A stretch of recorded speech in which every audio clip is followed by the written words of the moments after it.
Hi everyone, Carlos Fandango here. I'm sorry, another shaky video. I'm putting it down to my software playing around with the zoom on the camera. So I'm not going to zoom in to show you anything, I'm just going to video it at this resolution. So, cryptocurrency mining, it's an expensive game, isn't it? So I apologise that I've not been able to sort of bring you the content that I want to. I've not been able to spend a lot of money to sort of keep on top of things. I'm having to have a break now financially and just catch up with myself. It is a very expensive game, this, and I don't do it necessarily, you know, for the money. I do it because I enjoy it. I enjoy building these systems and making them work, and I enjoy showing them to you. But you know, I hope you appreciate that times are hard at the moment, and I'm having to catch up on myself, so I'm not able to spend a lot of money on the additional hardware I need to make these systems fully work, you know, to bring them to you. But there is a thing you can do to help me, and no, it's not that I'm going to ask you to contribute via Patreon or anything like that. You know my channel, you've listened to it by now, you know that I don't promote any products for financial gain or anything like that. I will only talk about things if I believe they are good products, and I won't take any financial incentive to do it. So yes, you can help me, not by giving me money via Patreon or anything like that, but you can help me by subscribing, by clicking the like button or the dislike button if that's how you feel, and also hitting the notification bell and comment in the comment section. All these things help struggling YouTubers like myself get noticed, get up in the rankings, get more viewers, and eventually I'll get to a place where I can possibly start making some money from ad revenue. And no, I don't want to use that money for anything else other than using it to bring you better content. You know, so it'll help with hardware costs. I have no idea how much you can earn from ad revenue on YouTube, but you know, hopefully I will get there one day. So, you know, please help in every way you can, and thank you to the, you know, over 240 subscribers who already have done that. You know, it's amazing to see in such a short time how this channel's growing, and it's great to see the you know, the communication that's going on in the community chat and, you know, on the channel videos itself. Anyway, with that aside, let's have a look at what I've been busy doing, because I have been extremely busy. This room, you probably saw in one of my other videos, was my mining room. I've had to have a complete sort of restructure in here, primarily to house that huge 40-unit Dell rack that you can see in front of you. This was a beast. I had to strip this down and clean this, take off a load of the rails that I didn't need, and then get my three lads to help me get it upstairs, which we did. And then obviously I've had to spend time putting what was in my old 12-unit cabinet, which is down there, and soon will be out because I'll be selling that on eBay. I'm just busy cleaning it up a bit at the moment and getting all that was in there working in this new rack, and housing some of the new kit that I bought ready for expansion. So let's have a little look in detail at what I've been doing. You know, I'm very pleased with the rack. It's a beautiful rack. It's a Dell, and it's cleaned up lovely, and for the £140 it cost, well, I'm really pleased. And it's got plenty of growing room in it, as you can see. Even with the NetApp sitting there now, we've got room for more of those, and possibly servers to do certain tasks. I've not decided yet.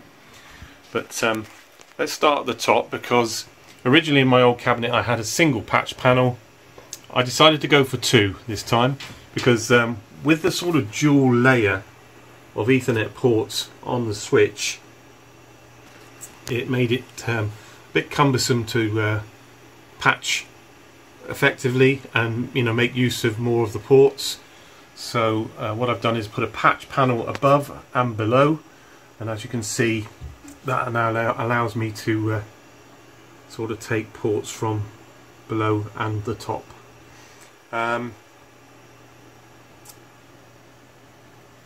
The other patch panel, it's not one of those ones where you have to wire it into the back. It's got the keystones already in it. £11.50 I got the second one for, which is a lot cheaper than the first one. So I was very pleased with that purchase on eBay as well.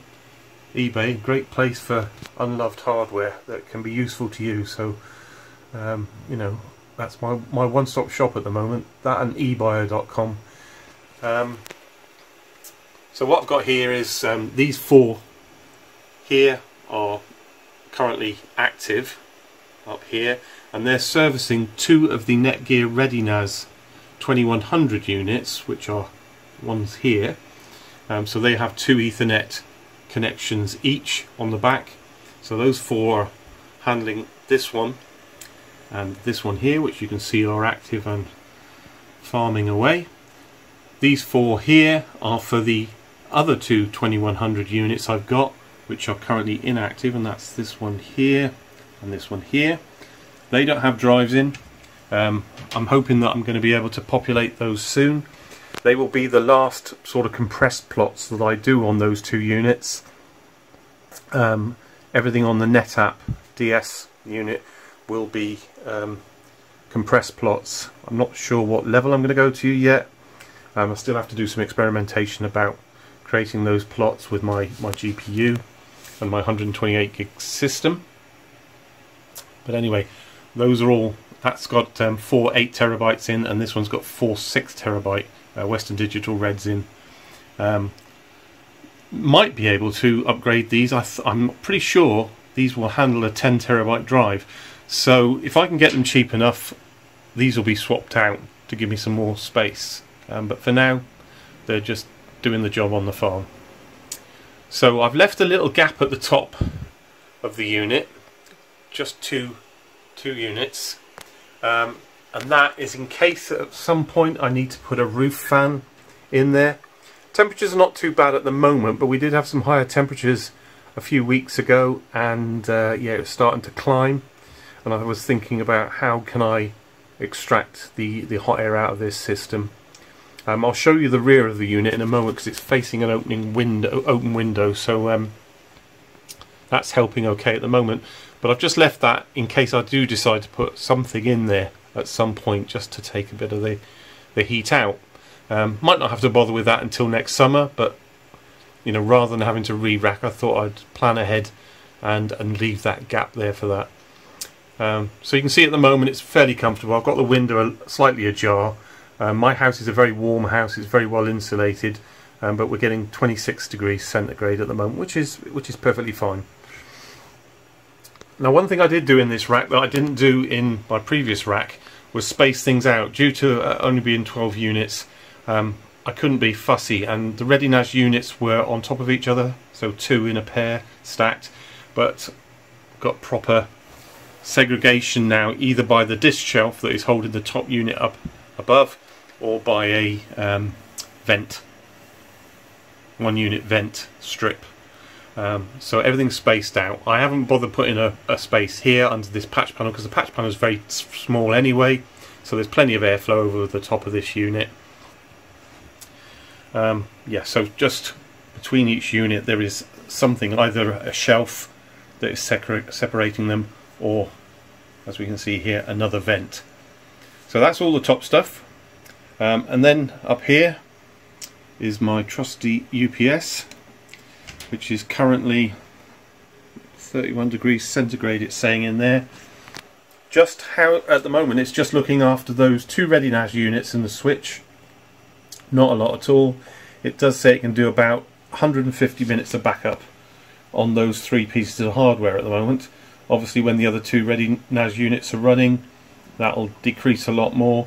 I should be looking at about 45 minutes backup from that for all four ReadyNAS units and this DS unit once I plug that into it.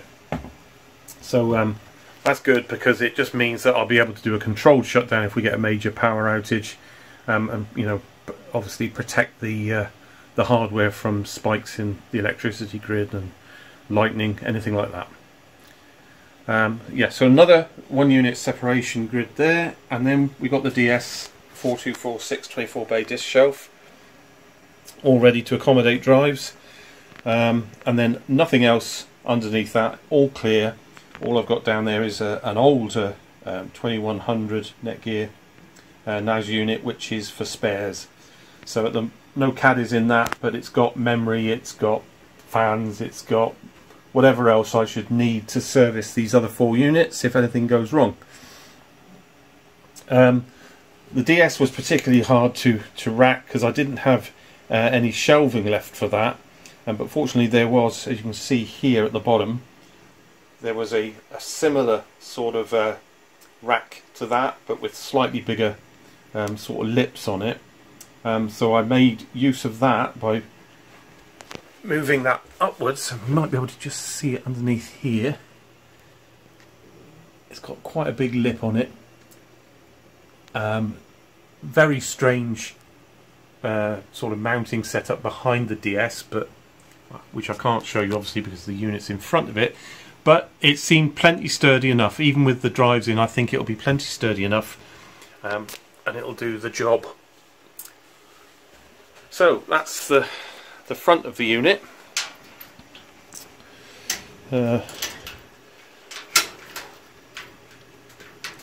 Everything working brilliantly on this this rack. Everything locks. All the locks work. It's just been a joy to put together, really. And then over this side, before we move over, I've moved some of these black units that I bought into the room, and they're just acting as storage and shelving units at the moment for bits and bobs. And the empty GPU mining rig that I've got, which is devoid of GPUs and other bits and pieces now because that's all up for sale on eBay. I've kept some of the better GPUs because they'll be handy for plotting. Sold a few already, and there's a few more still to go. And I'm thinking about what I can do with this GPU rig. And I know at some point I've got to put together both a plotter and farmer for compressed plots that'll need at least 2 GPUs in it, one of which I've already got. And I was thinking, why don't I build that in this frame and have it sort of outside of a case, because you have to run it without the case sides on anyway because of the heat, especially you know, like the dual core Dell I've got. So not dual core, sorry, the dual CPU Dell that I've got. So I'm thinking maybe this would be good to build a system in to do that GPU plotting and farming job for me. So that's what that's sitting there for. What have we got going on up here on Spacepool? Just, well, with my block wins, I think we're just coming up for about 6 CHIA now. But the daily yield's not too bad over the 126 terabytes that I've got. Steady earnings at the moment. And then over here, if I just wiggle the mouse, excuse me. So the existing farm has been upgraded now to 2.01, as you can see. So we've got the new interface here telling you your compressed versus uncompressed plots, and also here the latency on your harvester, which is very handy actually. I really do like that. We'll do a bit more of an in-depth look at the new client software and all the bits and pieces in it in a little while, but we won't bother with that for the moment. And then over here is that existing rack of USB based drives. So still building this up. Won't go too far with it now. So we've got 30 terabyte of HGST drives here with uncompressed plots, and 2 Exos 16 terabytes here. I've got a third case ready for another 16 terabyte Exos because I really like these drives. So I'm just keeping a hunt out for a reasonably priced one, and that'll finish that lot.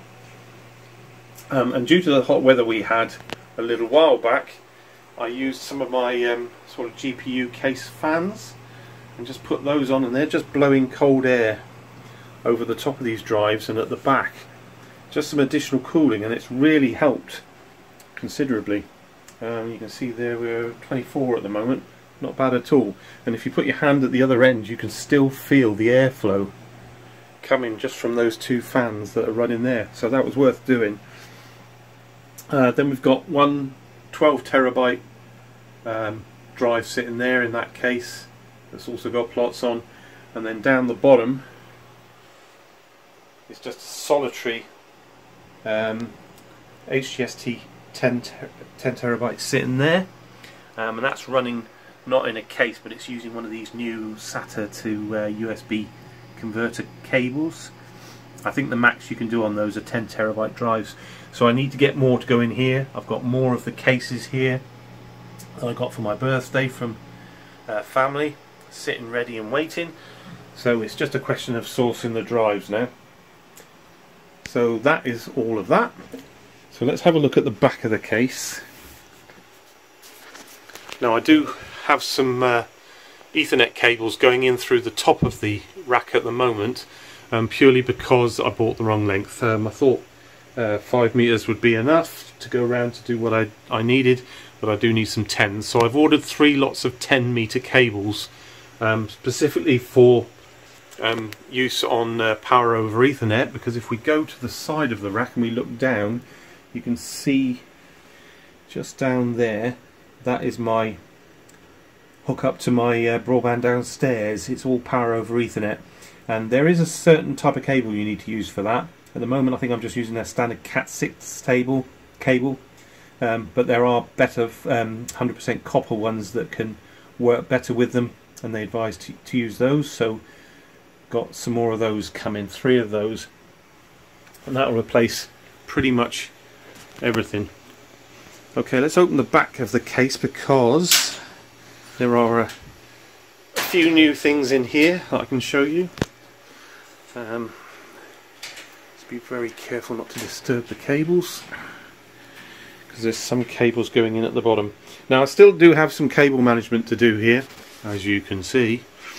I've got some cable ties, and I just haven't had the time yet to sort this out and make it a bit neater, but I will do before I do anything else.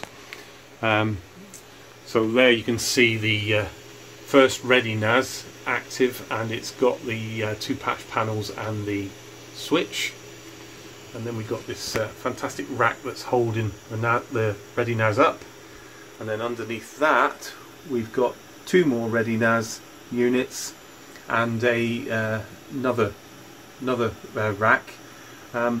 I'm using some of my existing racks to hold that first Ready NAS up, some rack slides that were in my other cabinet, so that worked out quite well. And then on top of the 3rd rack shelf we've got that UPS and the last Ready NAS unit, the one that's inactive, and I think I've got about 3 ports left on the back of the UPS. You can just see there, there's 3 ports left, so that'll be perfect to run this beast, which we've got two power units on that. That's the back of the DS4246, and it also will run one more device then, probably either the roof fan if I get one, or it might even run a server if I decide to put a server of some sort in here. And then the only other thing of any relevance is this rack mount PDU that I bought. So everything's going through the UPS at the moment first, so we've only got 1 plug populating that, but I have got another 5 ports. It's got surge protection built in, earth, all those sort of things, and a cover for the switch as well, so it can't be turned off by accident. So that was quite handy, because who knows what I'll need to run off that now the UPS is almost taken up. So as you can see, a very tidy rack. There's another shelving unit down there for something, should I decide to put something down there at some point. But a beautiful rack at a beautiful price. I'm really pleased with it. It was exactly what I needed, and it's in such good condition. I still can't believe the price I paid. But anyway, let's shut that up for now. Just make sure we don't crimp any of the cables. So that's the back of the unit. As you can see there, you can see the vented holes in the top, so that's ideal for a roof fan. But as I say, at the moment this rack is facing an open window, and I can open both of these windows. This whole centre partition here moves out with the second window, so it fully opens it, so I can get good ventilation in here. And sometimes it even works to close the door at the other end, and it still keeps very cool in here according to the temperature gauges. Anyway, so that is a quick whistle stop tour of what's been going on. I still have a lot to do. My cold storage wallet is here. I've got problems with that now, in that it had a very small SSD in it when I started with Windows 10 on, and it's starting to run out of space now. So my plan there is to get another larger SSD. I think it's only 30 gig, the one in here. It's tiny, but get a much larger SSD, and then I've seen some videos on YouTube that show you how to copy you know, the OS and everything else across SSDs, so that you can just put the new SSD in place and this will boot up again. So that's what I'll be doing with this, and upgrading that. As I said, other things are cable management, and just you know, sorting out Ethernet cables, and then deciding what I'm going to do with that. But I'm doing a lot of shopping on eBay at the moment, just keeping an eye on drive prices, trying to find Exos 16 terabytes HCST 10s, because I really like those. They're a good price point, second hand. And then also, while I'm doing that, either SAS or SATA drives for the Netgear, for the NetApp DS4246, because there's 24 in there, and supposedly we'll take an 18 terabyte SATA drive. Yet to try it. Digital Spaceport add joy with that. So yeah, looking at SAS and SATA options. I know the SAS drives are supposedly going to use more wattage, so I'd like to stick with SATA, but it's the price difference. The SAS drives are a lot cheaper, and if you've got to do things on a budget, as I said, you've got to look at other options. So it might have to be SAS drives, but you know, finding them at a good price is difficult at the moment. There seems to be a lot more choice for refurbished drives and buying them in bulk from the US than there is in the UK. I have found a few companies, but not what I'd call competitive pricing yet. But anyway, just an update there. I hope you enjoyed that little tour.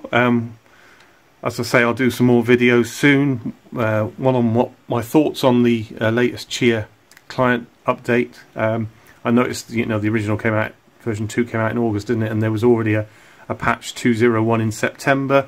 I've not looked to see what was in that patch, but I'll go through that and relay that information to you. But for now, I think we'll leave it there, and I'll get this edited and up for you to enjoy. So I'll see you next time.